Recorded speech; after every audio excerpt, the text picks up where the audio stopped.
Ladies, mantombazane, bochomza bami, ngiyanicela bandla, ngicela nifunde ukuba nezinto zenu. Ube nemali yakho, ube nezinto zakho.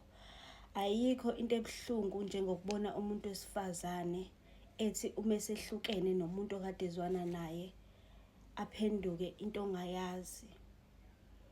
Umbone umuntu eshintsha phambi kwamehlo akho ngoba akasekho lo muntu okade emnikeza le mali ekade enayo.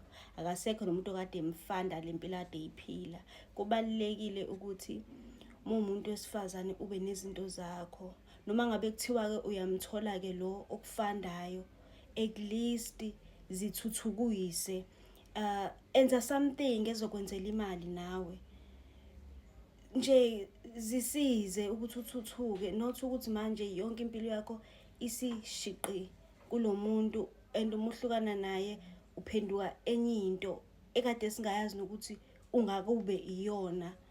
Uyabona nje ibuhlungu kakhulu leyo nto bochomza bami. Ngiyacela abantu besifazane ukuthi umuntu wesifazane ube nezinto zakho noma ungenakho, ngoba kuyenzeka ukuthi uNkulunkulu akubusise ngomuntu ozokuthuthukisa empilweni, uyabo.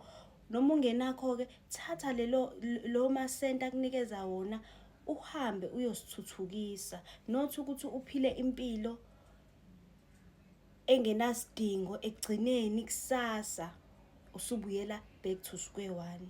Uyayibona leyo nto leyo. So nje bochomza bami, ngiyanicela nje bangani bami, ngiyanicela bochomza bami ukuthi nje umuntu wesifazane funda ukuba nezinto zakho, funda ukuzimela, uzithande. Ayikho into ebalulekile ukuthi uzimele, uzithande kunokuthi ngisho ufuna ukuyochama kumele ubike ngoba phela ukwenzela yonke into lo muntu. Ngeke guys, no.